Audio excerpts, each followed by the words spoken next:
Good evening and welcome to SAFC Fan TV and another edition of Thursday Night Live. With myself, we Philly tonight, we have the Mad Mistake. Terry, have you had a good day today? It's been all right. Been to work like usual. Been for a slow run, so yeah, a bit tired today, unfortunately. A double thumbs up from Terry. We've also been joined by Jacob down south. Jacob, you had a good day? Yeah, not bad. Like Terry, been for a run also. Pretty stiff, having a few injuries at the moment, but yeah, hopefully I'll recover from them in the near future.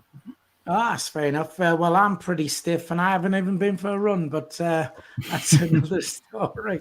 And we've been joined once again by Jack Shields. Jack, have you had a good day? Yeah, it's been all right. I've just had a quick hour at the gym. I've been a little bit off colour the last day or two, me. A little bit of sniffles, a little bit of a cough, but I'm shaking it off. I'll be all right for the weekend. Oh, everybody on this keep fit regime. I'm just on my diet. Right, just very quickly before we go any further, I want to say Jack Dodds has been in touch and he said, can we give a shout out to Chris? Can't remember his second name, sorry, but Chris came up to him at the match just to say he's a fan of the show and stuff like that. So thanks very much to you, Chris, for doing that. And also want to give a shout out to Martin Smith's dad. Martin bought one of our mugs for his dad, and he took a photo of his dad. His dad's 87, I believe, something like that. And there he is with his SAFC Fan TV mug. That's Martin Smith's dad. So he's the proud owner of one of our mugs. So thanks you. And just to let you know, Terry, what he's actually looking at on the other side is there a picture of you, because he did request that he could have the Mad Mistake on one side as well. So he's got you on one side and he's got our badge on the other side. So there you Something go. to laugh at, eh? Something to laugh at. So big fan there. So thanks very much to you for that. Don't forget, we are live, which means you can join us via the live chat. You want to take part in the show. Already on there. First up, as he always is, Las Palmas Macam is there. Jeff Holcroft, Spannerman says, Buenas noches, amigos. Jack Ludlow is there. Alan Robinson, Mandy Gray, Dan Humphrey, Robert Foster, JJ, all on the chat already. Right then, well, we'll start with last night, and of course, Sunderland played the Manchester United under-21s.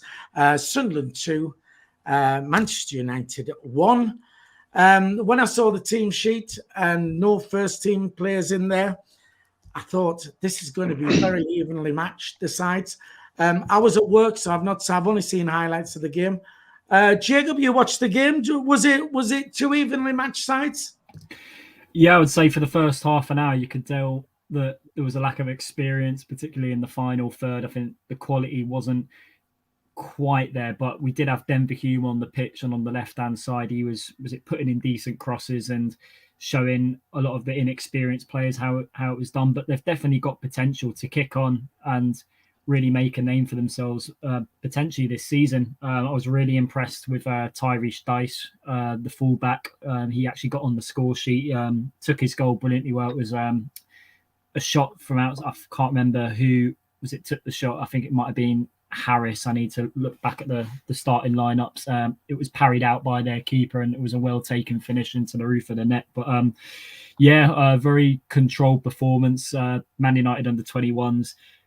I think they hit the post like we did in the first half. I think we were pretty much in control of the game, and also Kearney, our goalkeeper, pulled off a few decent stops as well. So overall, decent performance, and I'm excited to see whether these players kick on and potentially break into the first team over the course of the season.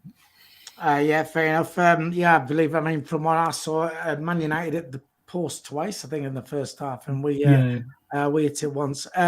Just very quickly on the chat, Tony Lee is there, all right, Monkey and the lads. Shout out to Lauren Kenny, says, evening all, sorry you haven't been around much.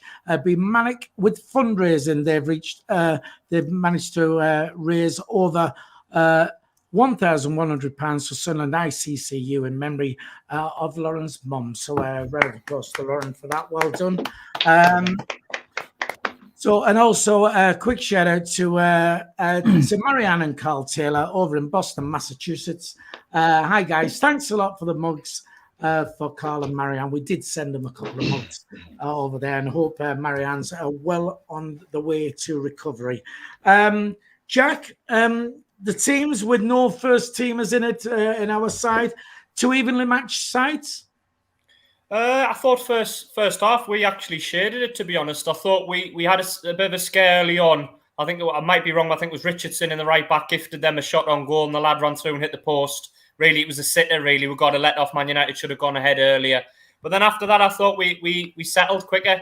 I agree with what Jacob said. You could say there was a bit of naivety, a bit of lack of experience from the players that were out there. But I did think that we settled quicker. We had more of the ball. We were the team on the front foot for the first half hour, 35 minutes.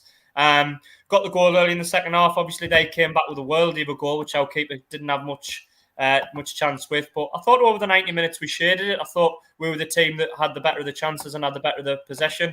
I agree with them playing the young lads in this tournament. I think obviously we've got a game on Saturday, which is the main important thing, isn't it? You know, that we concentrate on the league, but it is an excellent opportunity to give these young lads a run out in a I thought it was a fairly competitive game. And I think I'm always watching these games, Phil, to try and see who I think might be breaking into the first team. And I thought that Ollie Younger had an excellent game at centre-half. I thought he looked composed, he looked assured, he looked comfortable on the ball. He didn't put a foot wrong all night. I really thought it was a mature performance from him. I thought Dice had a good game. You know, he obviously took his goal very well. I thought Sonner looked decent in the middle. So I think, you know, it's exciting that we've got these young players that are on the fringes. And as we've touched on with the squad depth and the long season that's, you know, still to come, we're only kind of a quarter of the way through the season, maybe not even that. It'll be very interesting to see how many of these players go into the first team later on in the season. So yeah, it was a good win. Yeah, fair enough. Just very quickly, back to the chat, keeping the stiff theme going. Mick Griffiths says he's got a stiff arm. Had his COVID booster yesterday. And a bit further down here, Tony Lee said, when did the 3Vs mugs become available? We'll get on to that, Tony. Terry, no first teamers in the lineup then yesterday. Did it make it for an evenly matched game? To be honest, I was surprised there was no first teamers because I think we might get some sort of fine unless there's some kind of dispensation with it being away on international duty. I'm not sure.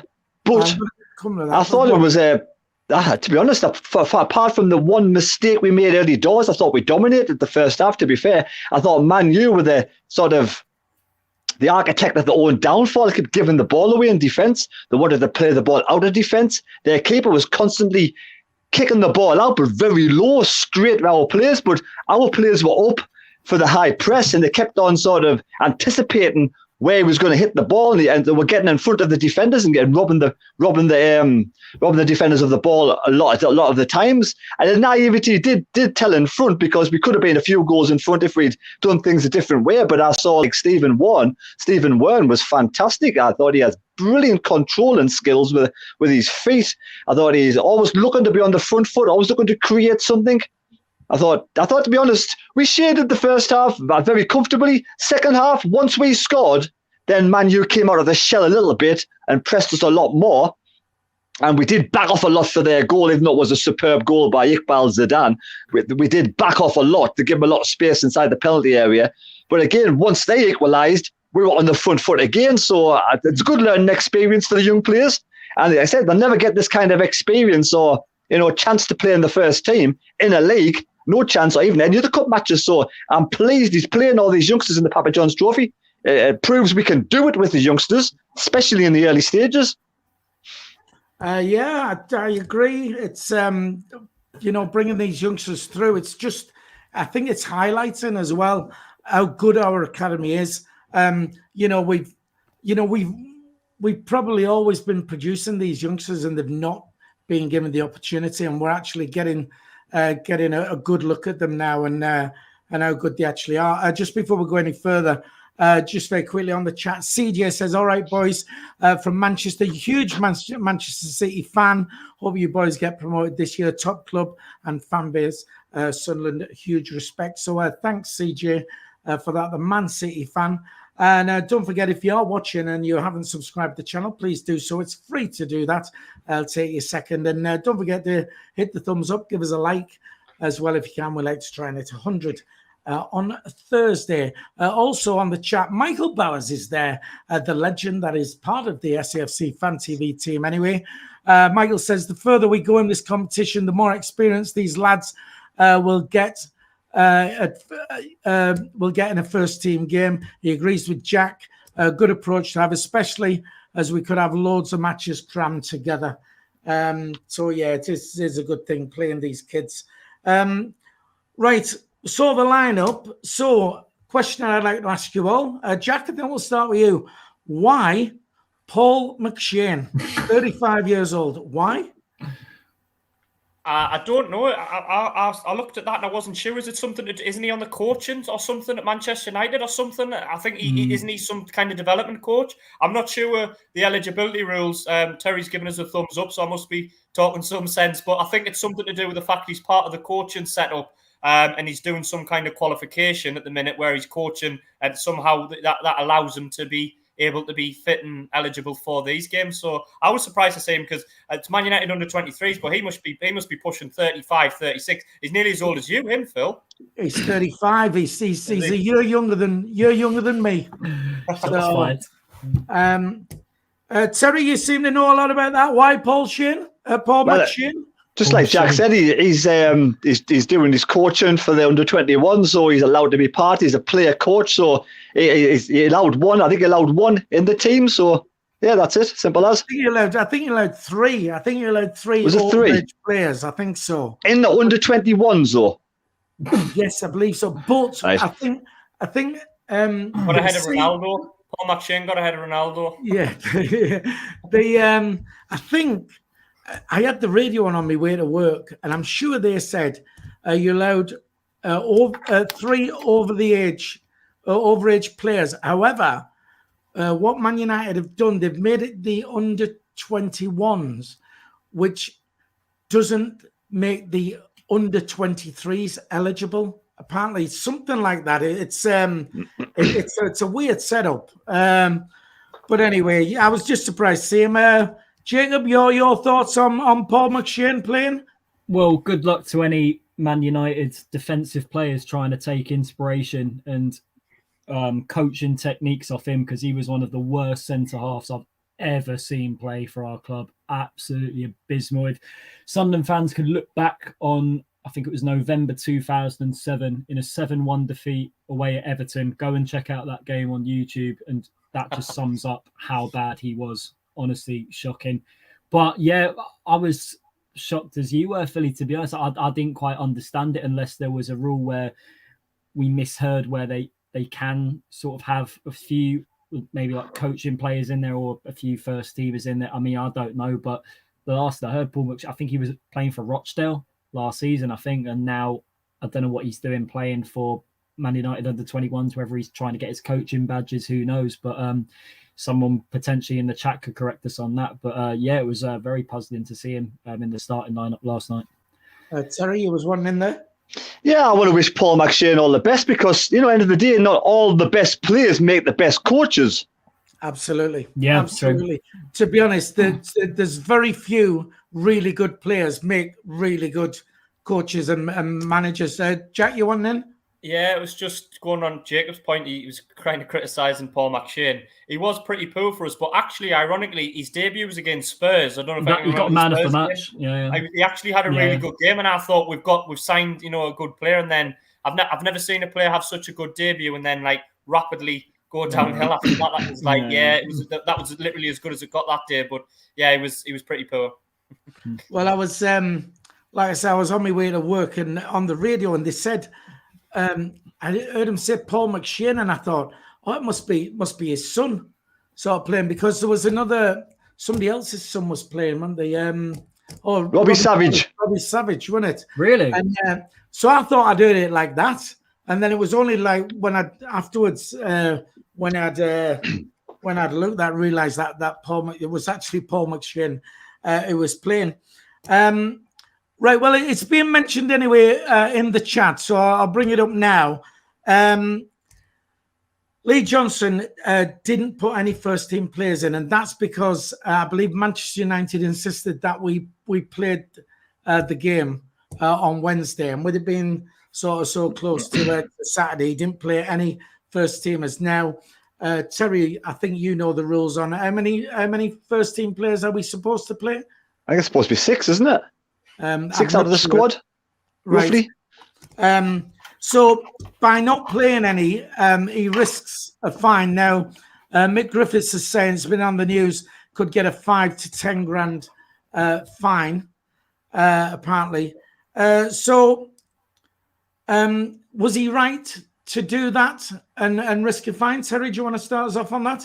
Well, let's be honest, man. He's not going to make the decision by himself. If he's going to get a £5,000 fine, it's obviously going to go above his head. He's going to talk to the likes of Speakman and whoever else is there sort of decision making and say, look, we need to keep our players fresh for the game on Saturday. We've got so many injuries, so many players away on international duty. I don't want to play any first teamers. I want to play all the kids, give them all the opportunity to come in, give them experience. I don't want to risk any more injuries in this cup. And then he's getting the go-ahead, simple as. Right, fair enough. Jacob, you want in there?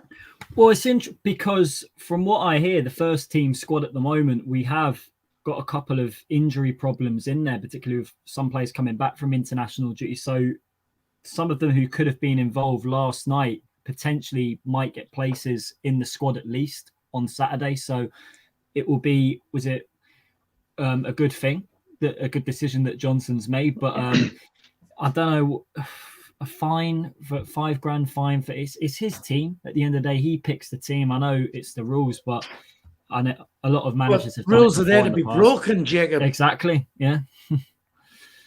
Right. Jack, your thoughts on it then? Risking a fine?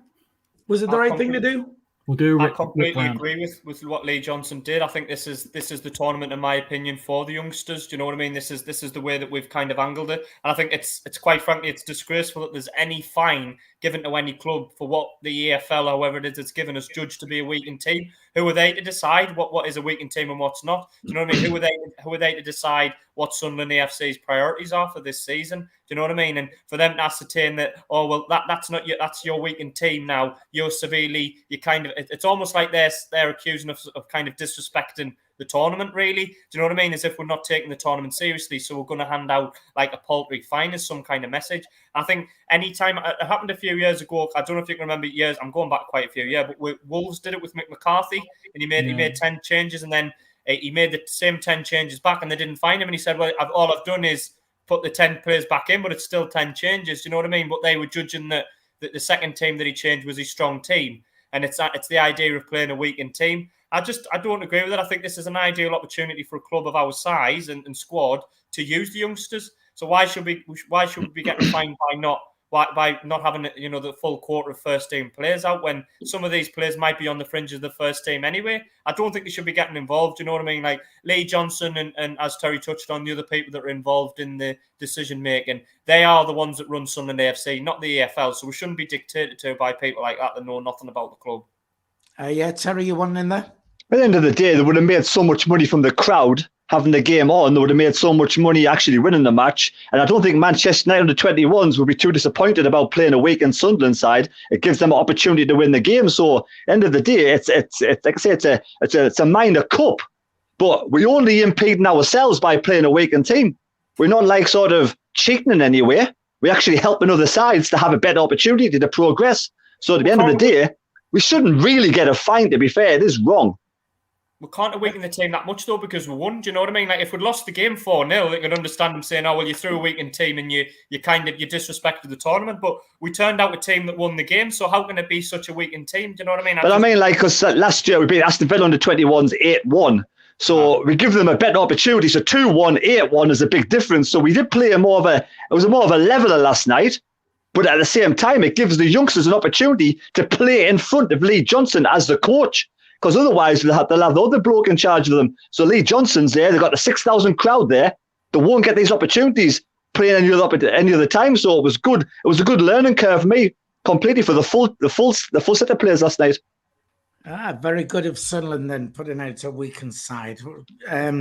So right, well, Just very quickly on the chat, I think we touched on this last week anyway, but Matt Mackham and Michael Bowers have basically asked the same question. They're saying if we go all the way to the final, do we stick with these youngsters? So just very quickly, because I think we did do it last week. Terry?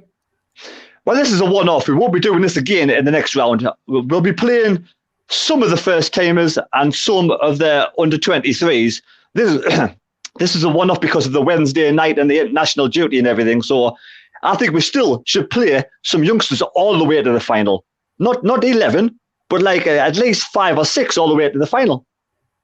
Yeah, Jack? Yeah, I would say play as many youngsters as you can. If you get the final, play as many as you can. I think it will be a great opportunity for them lads. You know, we've won it last year, you know what I mean? And I know what fans are saying they would like to turn up to Wembley and see a strong Sunderland team win the game. But I think if we're winning matches with the youngsters now, what's to say we wouldn't win a final with them? Do you know what I mean? So I think play as many as you can all the way through. And if we get the final, and play them in the final as well. Yeah, Jacob? Yeah, I completely agree with Jack. I mean, you have to consider also, firstly, let's not get carried away. It's still we have to win.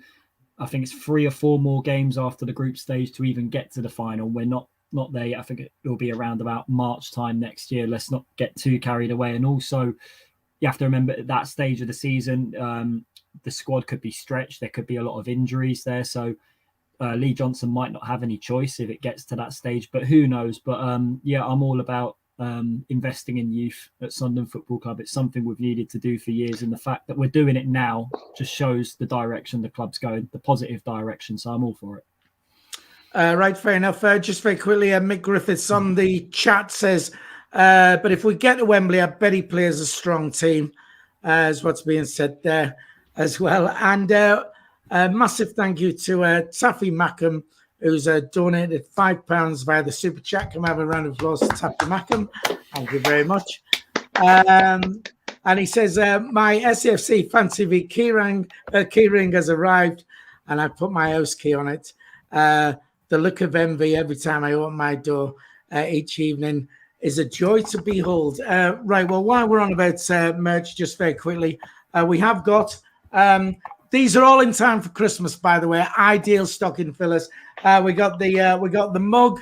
I know it's difficult to see the keyring. In fact, I'll tell you what I'll do, because we've got a picture here.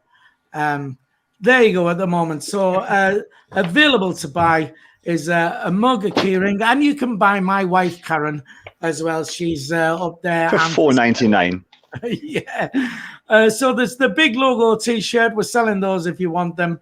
The SAFC Fan TV mugs and the keyrings. The mugs are $7.99. They're actually only $4.99, but it's £3 for the postage there. The keyrings, I think, are $3.99, so they're a bargain. And I think it's $9.99 for the t-shirt, and then it's £3 for your post and packaging as well. So they're ideal Christmas presents if you want to buy any SAFC Fan TV merchandise. Right then, back to the game last night. You all watched it. Joe Hugill, he hit the post, didn't he, in the first 3 minutes or something like that. Is he one that got away? Should we really have let him go, or was he not that impressive? Jacob, do you want to start us on that?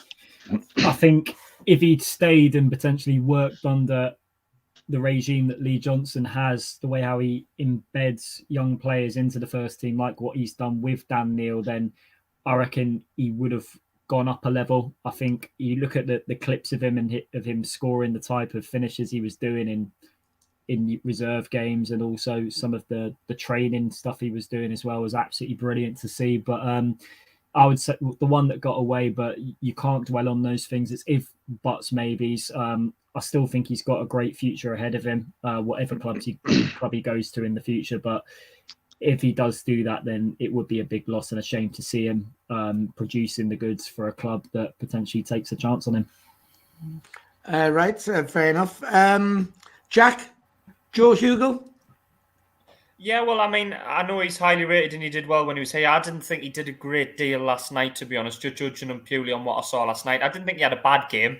I don't think he was bad, but he didn't really stand out, whereby I thought he's done really well. There was the two Man United players that really stood out for me were Iqbal and the lad who's had I forgot his name. He had a Dutch sounding name. I think he wasn't very tall. Can't remember his name.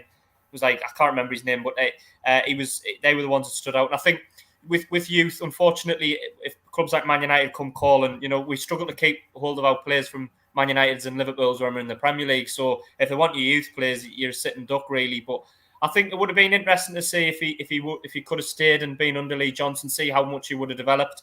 But I think you just have to move on, don't you? You have to invest in the ones that you've got now and take a chance on them as best as you can. Yeah, fair enough. Just very quickly, Jeff Holcroft says the quadruple is still on. I wonder what the odds are. Sorry, Joe Hugill. Did he impress you last night? Well, to be fair, he was feeding off scraps last night. He had 2 opportunities. Remember, he's only just turned 17. He's only a 17-year-old lad. He's got loads of experience to gain yet, and he's very tall for his age, so he'll fill out a bit more as well. So, yeah, it was the one that got away because we should never have sold him. It was just Stuart Donald again, just trying to get a few pounds here and there. Absolute criminal. Now, hopefully, with the new regime, nothing like this will happen again, because I would like to see if Joe Hugill progresses as quickly over the next couple of years as he has done throughout his life, get him back on loan, maybe it's next season or the season after in the Championship. He might want to come back on loan and get more experience, because I think he could be a star in the making. Right, fair enough. It's a good point. I mean, we did mention, I think, last week about the youngsters and trying to protect. I mean, Jack said there, you're a sitting duck if these big clubs want to come in and nick youngsters, but it's a case of tying up deals where we have follow-on, clauses where if they're sold on and we can benefit that way. I also want to mention about, I don't know if you noticed, but Manchester United's numbers on the shirts were massive, and I think it's definitely the way forward. I mean, especially when you're trying to do a commentary and stuff like that. But I don't know what the reasoning around that was, but massive numbers. I'm all for that. Right, out of what you watched last night then, what about any up-and-coming stars? I mean, real sort of gems in there. I know, Terry, you spotted Dan Neil, the season before and was saying, he's one to look for, and he's come through. So credit to you for that. Is any stars in there, you think, Terry? Oh, Stephen Wern, 100%. I think his speed of his feet, he just controls the ball well. The way he turns on a sixpence, I think it's got bags of ability. Again, another star in the future. He's in the same sort of position as Embleton would play and Pritchard would play. But for me, in a couple of years' time, this kid could be really good. So I'm really excited with the prospect of him. But in a more sort of more up-to-date position, I mean, younger, if we do, I mean, Sunderland are in the past, we get a lot of injuries. And if we do get players injured, like if Doyle suffers an injury, or if we have Bailey Wright getting injured or Flanagan, then Younger could very easily, with this experience he's getting in the cup, slip in and slot into a position at fullback. For me, again, he looks to be in the right place at the right time, puts his body on the line, and he can run with the ball very comfortably up to the halfway line, and he gets past players dead easily. So if them two, for me, were the two standouts for me.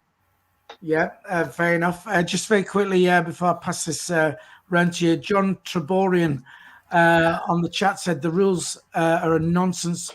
We get penalised for depriving Man United under 21s the chance of playing against the seniors, but it's okay for a 35-year-old to take a place. What experience does he need? Fair point.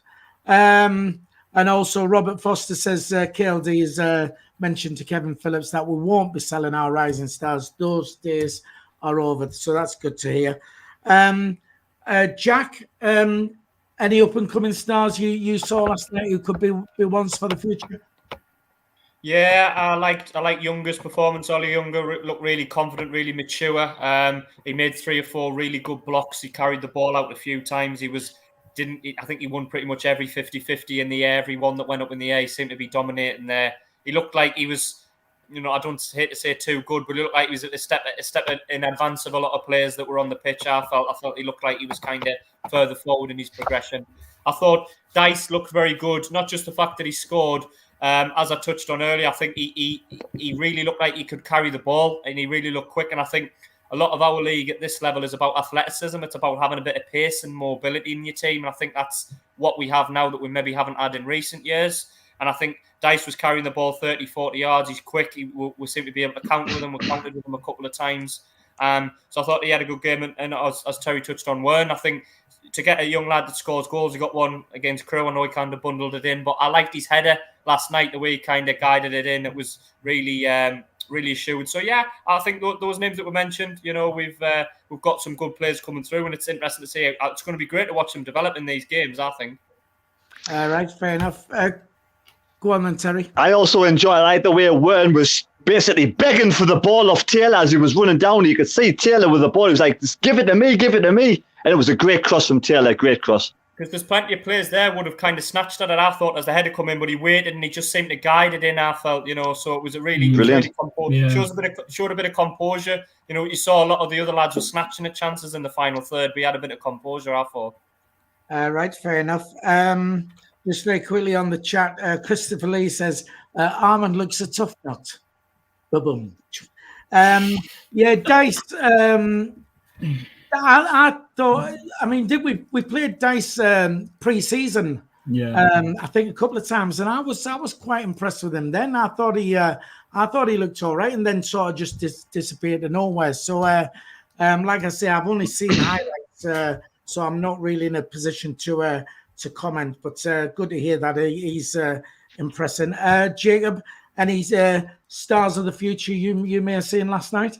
Tyrese Dice, I think, was very good on the left, took his finish superbly, gets himself in the right areas. Same with Ellis Taylor also. I think he was always looking to make that overlapping run and find a bit of space on the right to cross the ball. And his crossing also was very good when the ball came to him. I think it was him that put the ball in for Wern's header, which was our second goal. But such a brilliant finish from Wern. And considering he started, I think, as a number 10 last night, he took his finish like a striker. So maybe he could be one of those players that will develop his natural position over time. He hasn't quite discovered it yet, whether he's a number 10 or an out-and-out striker, who knows. But yeah, very good performances all round, to be honest. Ollie Youngster at the back, I think he had a bit more experience compared to the rest of the lads. I think he was helping the back four keep in line, and also Richardson at right back as well. I really liked.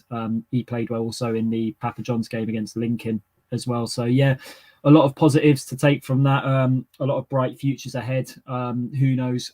Potentially one or two with the injury problems we have right now could be in the squad on Saturday at the Priestfield Stadium. Right, fair enough. We've got to give a shout out to Benno. He says, evening, lads. Benno is down under. He's in Australia. Fan of the show, so thanks for tuning in, Benno. Mr. 90 says, where's Dino? Dino is actually working, but he's not been feeling very well the last couple of days, so he's trying to get himself right as well. And John Treborian again says, when reminds me of a young Dennis Stewart. One for me and Terry there. And of course, you know, MUFC 2. Terry, is there anything you want to tell us about when you went to Liverpool's stadium tour? Just a really friendly guy, you know. What can I say? Fair enough. All right, it's not what he says. All right. Right, fair enough. And what about a man of the match then? Last night's game. Jack? I liked Ollie Youngster. I thought he was solid at the back. I've mentioned him a couple of times already, but yeah, I thought he didn't put a foot wrong all night. I know the other lads got the goals, but I would give it to him. All right, Ollie Youngster for you, Jacob? Between Youngster, but I would give it to, you know what, Ellis Taylor. I thought he done very well on the right. Yeah. Terry? I just want to give a shout out as well to Denver Hume, his first captaincy role. He did a good job last night. Apparently, Lee Johnson was very pleased with what he did, and when he went off, he gave it to Youngster. So, yeah, but man of the match, Wern. I thought Wern was fantastic last night. Right, fair enough. Right, just very quickly, we've got 131 people on the stream. We've got 43 likes. If you could just like the stream for us, please just hit the thumbs up. Take a second. We'd like to try and hit 100. If you're watching on a mobile device and the live chat is open, just close the live chat. You'll see the thumbs up. Just smash that and let's get that up to 100 if we can. And also, if you're new to the channel, you're watching and you have not yet subscribed, please subscribe. It's free to do so. Just hit that subscribe button and that will help the channel out immensely. Right then, moving on to news this week. Embleton signed a new contract, which keeps him here till 2025. Who else then? I mean, that's we've been talking about tying our best talents down. Who else do you think we need to get onto pretty sharpish and get a long-term deal sorted with? Jacob, do you want to start us on that? Well, definitely the Man Mistake's favourite footballer of all time, Dan Neil, 100%. He's next on the list. It's got to be, technically, I would say, the most talented player at the club right now, particularly in the first team. Just the complete package in the middle of the park. He's got such a bright future ahead. And, yeah, I would say my favourite player this season as well. And what he can produce as the season goes along can be a lot of quality. So yeah, we need to get that kid tied down. He's an absolute baller to have in midfield and a fantastic prospect for the future. How long's does anybody know how long's left on his contract? What Dan Neil has, or do we know? I think a year. I think might be just a year. Right. So it's it needs sorting out sharpish, that one. Terry. Is that where you're going to go for Dan Neil? Is there anybody else you think needs tying down? Right, I'd like to say I don't know how long Ross Stewart is, but I think he's going to he's only going to improve as well. But Dan Neil, Ross Stewart, and to be honest, all the good young promising kids, get them tied down for at least a couple of years, because we need to have these very difficult for youngsters to leave. You know, a lot of kids don't even. I suppose like so Joe Hugill probably didn't even want to leave Sunderland at the time. It was just turned and it probably shut up the door by Stuart Donald. But like KLD says, those days are gone now. So get all the young promising youngsters tied down to good contracts. Simple as. Jeff Holcroft, Spannerman there, agrees with you on that. Ross Stewart and Dan Neil. It probably was, financial thing last time when we've let people go, and I think we're probably in a better financial state where we can offer contracts now to people without having to worry about that. Terry, you was one back in there. Well, it basically says online, Dan Neil's contract expires on June the 30th, 2023. So still a couple of years on that then, isn't there? So, yeah. Is there something in there whereby once he enters the last year of his contract, that could be like a compensation fee where he signs like a pre-contract agreement? I mean, we'd be entitled to compensation, wouldn't we? But I don't know if there's something like that can go ahead. I might be a mile wrong. I'm not sure. Yeah. I think when you've got 1 year left, you can start negotiating with other clubs, or it might be just 6 months. I don't know how it works, but I think there's no reason why we can't potentially extend the contract even further from the current one he's on. It's good to see young local lads coming through, like a team that's his supporters from his childhood years, to come through all the way through the different ranks and to play in the first team. It's great. It's a fairy tale. But I think it shows how good. It shows how good the academy is. Sorry, Phil. It shows how good the academy is as well, though, that we're producing players like that, doesn't it? You know, it shows how good the coaching is, because you can get a good young lad at maybe 15, 16, and if you don't coach him right and he doesn't use the facilities right and doesn't listen, and you lose him. Whereas it looks like we've modelled and polished Dan Neil at the minute, whereby it looks like he's going to go on to bigger and better things, hopefully for Sunderland. So I think it's a real testament to the academy as well. Yeah, Jacob, you want in? Doesn't it make you annoyed though, the fact that this is something we should have done years ago? I mean, we've got a Category A academy. You know, we've got the potential to produce top draw players in terms of, I mean, some would argue, have we brought in the right coaches? But the facilities are there and the boundaries are set, particularly when we were in the Premier League. I mean, other than, you would say, Jordan Henderson or the likes of Jack Colback, who else did we really bring through that were local boys? Not many I can think of from the top of my head. So the fact that we're doing it... Jordan Pickford won there. Oh, yeah. And Pickford as well. Pickford. Yeah. Thing is, though, more could have been produced. Well, thing is, Jacob, this is what we said earlier, though. You know, with these would the academy have we not always produced decent players, but they've just not been given a chance, given the chance, because the only way they're going to get better is to play more games and at a bit higher level. You only improve when you're playing against better players and stuff like that. And maybe the fact that we're giving them the opportunity now, it could be that we've always produced decent players from the academy. As we know, we do have a good academy. Jack, anybody else you think we should be sort of tying down? Just what the ones we've touched on, really. The lads that impressed in the last night's game, and obviously Dan Neil is the main one that stands out. If he's got a year or two left, and we need to be tying him down. But I think in terms of first teamers as well, the lads that are going to have potential. The lads that are coming towards kind of the end of the career, the likes of Aidan McGeady, and maybe one or two that maybe don't so much have a future. But the lads that look like, I think age is a big thing as well, Phil. Do you know what I mean? You get a kind of mid-20s or early 20s, and those are the ones that you want to be investing in more so. So I think that the model is right. And I think just going back on earlier why the young players didn't come through as much, I think when we were in the Premier League, it's a massive, colossal step up for some of them to come through. Whereas now, don't get me wrong, it's still a step up from kind of under 23 level up to League One. It is still a step up, but I don't think the gap is as large. So I think you will see more young lads kind of bridging that gap and coming through and being able to hold their own at this level in the league. Yeah, that's a valid point. It was a bigger step, I suppose, when we was the best thing about now is we're getting better as a team, as a club. If we get promoted, the kids will come through to the next level, and we'll see which ones are going to be able to step up to the next level. And hopefully, again, we'll step up to the next level again, top end of the Championship, then back into the Premier League. We drag these players along with us. Just very quickly on the chat again, Taffy Mackham, I'd like to tie Will Grigg down to a train track. It's shocking.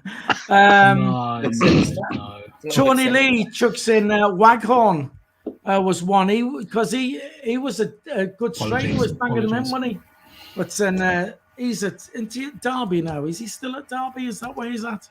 But anyway, he came through when we were in the Premier League, and I never thought he was quite up the Premier League level. But if he'd come through now in League One, now what I mean, if he's kind of coming through now, he might look like he could go on and play regularly for us.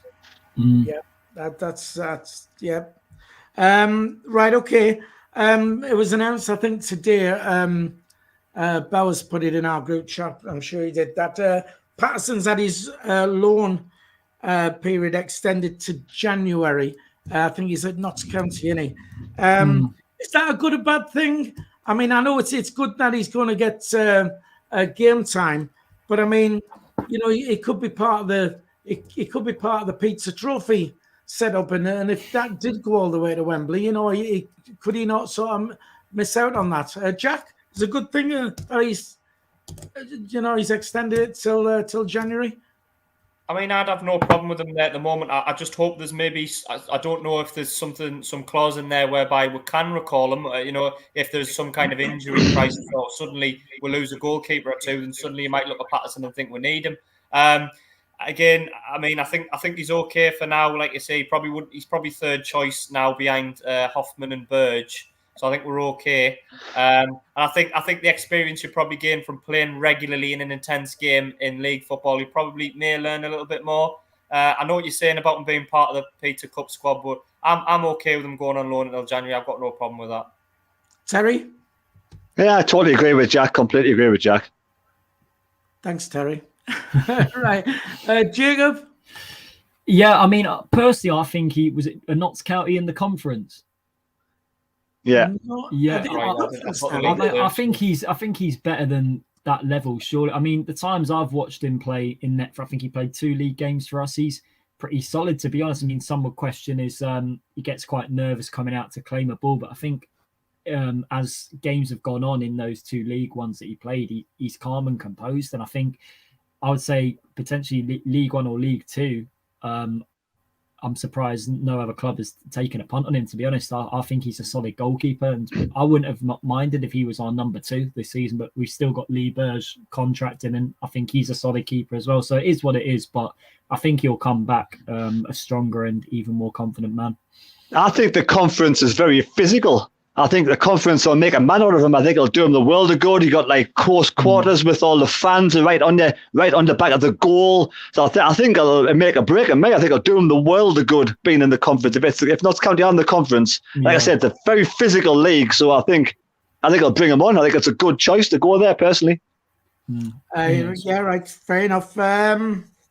Just like I said, I wouldn't like him to miss out if we did get all the way to Wembley. You know, I mean, he's done a decent job in the first team when he's come in. He's not. It's been a little bit unlucky, really. Terry? It's only January. Be back by then, man. Fair enough. Same with, was it Diamonds on loan as well, isn't it? Yeah, is it Tranmere Rovers, I think. And he scored as well, didn't he? Diamonds at Harrogate, and he Harrogate. My bad. Yeah, Diamonds at Harrogate, and somebody else. Someone at Tranmere. I think. Yeah, there's somebody at Tranmere. Yeah. Can't remember. Right. Okay. Hawks. Hawks. Yes, Chesney. Old Chesney there. Right. Okay. So Saturday, we go on back in the league down to Gillingham. Gillingham versus Sunderland. Steve Evans, the manager. Jacob, are you a fan of his style of football? Absolutely not. Joke. Every time we come up against them, get stuck in your face. Long hoof ball, like dirty tackles, and they'll make it tough for us. Even we went there last season, we won 2-0, but I think we didn't score in our 2 goals until the final 10 minutes of the game, and I think Lee Burrs saved the penalty as well. So yeah, it's always a battle and scrap and a tough game. You have to grind out a result against any Steve Evans side, to be honest. But yeah, I think we should have enough firepower to get over the line. But yeah, this is Sunderland, and we do need a big response considering our last league performance against Pompey. I don't know if it's me, but I've always been under the impression there's a bit of an agenda, sort of like he's a dislike for us, Steve Evans. I don't know if that's just me or not. Jack, are you a fan of Steve Evans? I don't know about a dislike for us, Phil, but I think he's got a dislike for salad. Have you seen his waistline? Jesus, I mean, he's one big lad, isn't he? Come on. No, I don't really like him personally. I think he's one of those whingy managers that shouts and screams on the touchline all day. And I agree with Jacob on his style of play. It's long hoof ball, it's direct, it's physical. They'll try and slow the game down at every opportunity. They'll be cynical, they'll be pulling, they'll be kicking. It's just not a nice game when we play them. And I personally don't like playing them, but it's partly because they've had success against us. Do you know what I mean? In Gillingham, if a Gillingham fan was watching this, they'll be thinking, and we're going to do it again on Saturday. Do you know what I mean? Because that's exactly, they've got a couple of draws at the stadium. I've been down to Priestfield twice and we've lost both times 1-0. I was there as well, yeah. One might have been in the FA Cup, but it's been a horrible, nasty game that they've ended up scraping. And they'll be looking at us thinking, big time Charlie's coming in expecting to play us off the park and we're going to make it horrible and be in your faces. So I personally don't like playing Gillingham, but, they probably like playing us and upsetting the apple cart a little bit when they play us. But hopefully, if we can go there, play better than we did 2 weeks ago for starters, but get on the ball a little bit and really let our football do the talk and not get drawn into a physical, horrible, nasty game. Try and play football and beat them that way. All right, fair enough. John Trevorian says Steve Evans has a chip on his shoulder and a chip shop in his belly, apparently. Terry, Steve Evans, are you a fan? I don't particularly care, to be honest. I just think Gillingham are a poor side this season. They've only won 2, they've drawn 5, lost 5, lost the last 3 games. There's no reason why we cannot go there and beat them. We play our football, didn't worry about their football, play our football, keep it on the ground, pass the way we can pass, and we'll beat them, no problem. Right, fair enough. Tony Lee already says win on Saturday, no problem. All right, then, Jack, how confident are you for Saturday after, we need to bounce back after Pompey in the rain? How confident are you? Yeah, I'm fairly confident. I think, he'll have given them a right kick up the backside after 2 weeks, after Portsmouth 2 weeks ago. He'll have said, look, lads, I mean, obviously the pitch was horrendous. Don't get me wrong, we've all kind of covered on that one, but it was nowhere near the level you'd expect. And it's massive drop off in the level that we've been at this season. So they'll want to put it right. It's a shame that we haven't had a league game last week, but I think this is the best opportunity now to go and put it right and get into them early, as Terry's touched on, play our own way, dominate with the ball. If we knock it on the ball at speed with a tempo, I don't think they'll be able to live with us. So I think we'll win. I don't think it'll be 4-5-0. I don't think we'll be battering, but I think we'll get a comfortable win. All right, fair enough. Terry, are you confident? I am, yes, definitely confident. Why not? I mean, at the day, if we can't beat the sides like Gillingham, and no disrespect to Gillingham, an average League One side, we're not going to get promoted. And we're a different team now compared. We lost twice to 1-0. It was Parkinson's day, I think it was Parkinson. It was an awful game that night. Jack will know, we never had a touch of the ball. We never had a shot on target, I don't think. Different team altogether now. Different style of playing altogether now. We look after ourselves. I just hope Luke 09 doesn't get involved in anything physical on the pitch, because he's the only player for me that likes to get involved in physical things. Just, play the football. That's it. Right, fair enough. Just very quickly, Mad Mackham has got to go, so says a great show. So thanks for tuning in there, Mad Mackham. Gary Talbot says these are the games we've got to win if we want to go up. Absolutely. And, I think Sunderland are going to go into, I don't think they're going to fear going down there. Jacob, are you confident for Saturday? You've got to be. You look at where they are in the table, you look at the form they're in, and you judge the quality we've got in our squad compared to ours. And like Terry said, if you don't win these type of games, you're not going to get promoted out of this league, simple as. But Terry touched on Luke 09 there. These are the type of games where I don't know, he just gets drawn in too much in terms of his rashness and like going in for dodgy tackles, getting wound up too much. And to be honest, I think this is based on the last few league performances I've seen. I think Luke 09 could do with a spell out the team, to be honest. And it all depends though on what the injury crisis is like for the weekend. All I know is apparently Hugill is out till December now, which was it? That's a worry. Is that Huggins? Is that a different player we're on about? Pronounce however you want to pronounce it, Philly. He won't play this year. Out to the new year, at least. Oh, at least. He's got a fracture. He's got a stress fracture of the back, one of the vertebrae. So he'll be out for at least 3 months. Yeah, so... Can I just... go on, Jacob, carry on. Well, you'd imagine, was it Winchester? He's just come back from international duty and he'll keep his place at right back. I mean, he's been solid there for us this season. But in the middle, I know Dijaku, apparently he's a doubt for the weekend, but... bringing Dan Neil back in, I think it's something he's surely got to do. But with, I think, the injury crisis he's got, we could see Alex Pritchard in the starting lineup, but only Lee Johnson will know. Right, fair enough. Just very quickly, Tony Lee is away. He'll see us Sunday to discuss Saturday's win. We've got to give a shout out to it's Bobby Cowley as well. He's saying a 1-0 win, Corey Evans to score. I want to say congratulations to it's Bobby Cowley as well. We did do a members only competition where we gave away 4 tickets for the game last night, and Bobby Cowley was the member who won it. So congratulations to him for that. With Huggins, the injury, again, I've missed out on it. Terry, do you want to fill us in? How has that come about? I'm not actually sure. He pulled out of the international duties. I don't know if it was in training or whether it was, I'm not quite sure how it come about, but I just know he's out for at least 3 months. He won't be playing this year. McGeady's only 50-50 for the weekend.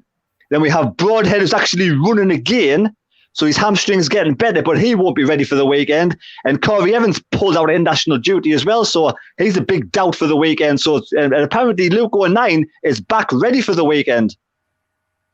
Right. What about the lineup then? Terry, do you want to get your whiteboard out? Because you're, I'm sure. Well, I don't know if I can get it on in the right space here. So I haven't got much space on us, but it all depends, basically. There we go. I mean, Hoffman's going to go back in. Serkin at left back, Winchester right back. For me, those 3. Flanagan, if he recovers from Tuesday, which he should do, professional footballer. Doyle was taken off for the last minute of his match with cramp. So I hope he recovers in time, otherwise it could be Bailey Wright. 09 Neil for me, guaranteed in the middle. Embleton, definitely. Stewart, definitely. Now it's the either side that worries me. Gooch is getting there, but how fit he is, I don't know. Diago's a doubt. So Pritchard can end up going over there again, or Embleton with Pritchard in the middle. Hopefully McGeady's fit, because we need him back, or Aidan O'Brien. For me, there's a few ifs and buts. I think the top 3, the middle 2, and these 2 here all through the spine. It's going to be okay. I hope Doyle's ready. I hope he's fit. I hope it's just a bit of cramp and he's all right. Whether he recovers, going to be a late decision on Doyle, I think. No place for Evans in there then? No, I think Corey Evans will be out for another week or so. Yeah? Yeah, apparently, it was said online today, he pulled out of the national duty and he's not going to be ready for the weekend. Jack, do you agree with that team there? Is there any changes you'd made to that? I think the main ones would be to get Doyle back in if he's fit. I thought Bailey Wright, he hasn't been playing well at all, has he really, like this season? So he wasn't the only one to have a poor game down at Portsmouth. But yeah, I'd certainly bring Doyle back in for Bailey Wright at centre half. Dan Neil obviously comes back in. Hopefully he can get on the ball a bit more on Saturday. Because Gillingham are a team that like to be physical, and I think if we do get on the ball, we can carve them open. So yeah, I think possibly Aidan O'Brien to start. Aidan O'Brien's, offers plenty of running. I don't think this might not be the game for Dijaku. I think Dijaku is not. He doesn't look to me like he's going to be a physical player that's going to mix it up. He looks more on the ball. I think Gillingham will have a couple of strong tackles on him. He's chance to not fancy it for the rest of the game. So yeah, I think the rest of them pick themselves. Embleton maybe behind the striker, Ross Stewart up top. The full-backs pick themselves, don't the Hoffman in goal. Right, there's some. I'll go on, Terry. The only news about Gooch is that I've read about online is he's getting there. So I don't know what that means and how fit he is. He's just getting there. He won't be ready. So he could be on the bench. Right, okay. Just very quickly, interesting coming through on the chat. Jeff Allcroft says, do you think Younger is pushing for a start? Christopher Lee says, put Wayne in, he's ready. And Benno down under says, Younger to start ahead of Wright. Do you think that's a genuine shout? Younger before Wright? I mean, is that... You'll be in the squad. I think he potentially will be in the squad at least, Ollie Younger, based on the injury news we have. But I don't think he'll be in the start. I think our best solid centre-back pairing we have at the moment is Callum Doyle and Tom Flanagan. And going by, was it Terry's tactics board, looking at if that's the formation we're going with, potentially. I mean, it's a bold shout, but I'd like to see, I know he's been fantastic for us there this season, Winchester being brought into the middle. I think he's just so good on the ball and he keeps the flow of the game moving so well. And I think Luke O'Nien, at times in key areas of the pitch in the last few games, I think he's made a few sloppy passes and he's made a few rash tackles, and he'll be drawn into that at the weekend. So, but one thing Luke O'Nien will offer is energy and pace. And I know a lot of Sunderland fans have been frustrated with him playing in that position too many times, but potentially him moving to right back and then Winchester being brought into the middle, I'll be all for it, to be honest. And then moving further up the pitch, based on the injuries, I think with Dijaku, I don't think it's the right game for him, like Jack said. So Pritchard, it's a question of where you play him. If he does come into the starting lineup, I think he's best in the number 10. But the injuries we have, I think him on the right-hand side, because he has got decent crossing ability on his day, even though he hit 2 balls into someone's back garden at Lincoln in the Papa John's. But he's got the credential with when you got someone like Ross Stewart up front, and another big man alongside him in Aidan O'Brien. I know he plays on the left, but yeah, the physicality up front against a side like Gillingham always helps. So yeah, I think Johnson potentially should go with that. Terry, you was one in there about 10 minutes ago. Well, there's 3 certainties in life leading up to the weekend. Unfortunately, death and taxes and Winchester at right back. There you go. Right, just very quickly, a couple of things. I want a prediction off you as well. But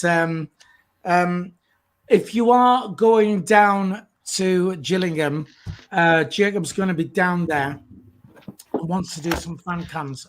We are short of a camera person, so if you're going down there and you can spare a bit of time just after the game, we won't be long, it won't take long to do, then if you could get in touch with us and we can put you in touch with Jacob, who will then hang on, I'm trying to find where our email address is. There you go.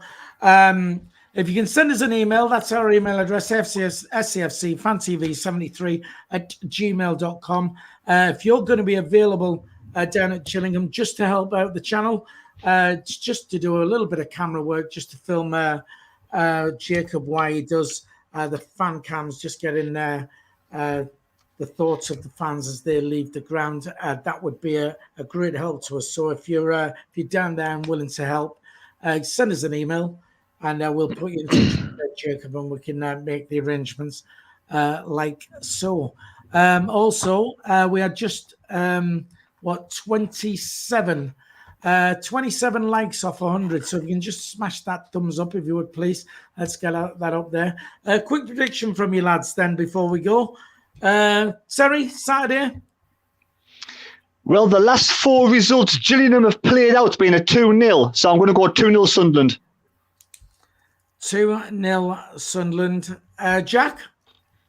I was going to say 2-0, but I'll mix it up just to be different. I think 2-1. I think we'll get 2 goals, and then Gillingham will get one back and make us sweat a little bit. But 2-1 Sunderland. Jacob? Yeah, like Jack as well. Like you said, we'll be in cruise control. I think they'll pull one back, but we'll just get over the line. So 2-1 to the lads. I think we'll probably concede. I'm going to go for 3-1, but I think it'll be a comfortable 3-1. I think we'll bounce back after Portsmouth. Portsmouth was just a blip, and I think we'll be far too good. Like I think Terry touched on the fact that we're a completely different side now to what's gone down there before, and so I'm confident we're going to get back to winning ways. Lads, that just about wraps it up. So thanks for joining us. Don't forget, if you're watching and you haven't subscribed, please subscribe to the channel. It's free to do that. Smash that thumbs up. We only need another 20 to get us to our magic 100. If you could do that, that would be great. Terry, would you like to say bye to everyone? Bye, everybody. Jack should say bye to everybody. See you later, lads and lasses. Jacob, say bye in a Cockney accent. Bye-bye, Tricos. See you later. Have a good weekend. That'll do. All right. And we will see you for a live stream on the channel on Saturday. Me and Dino will be live in our Amsterdam studio doing a live stream of the Gillingham game. So we'll see you then. Don't forget, please like and subscribe, and we will see you on Saturday. See you then. Thanks a lot. Bye-bye. See you later.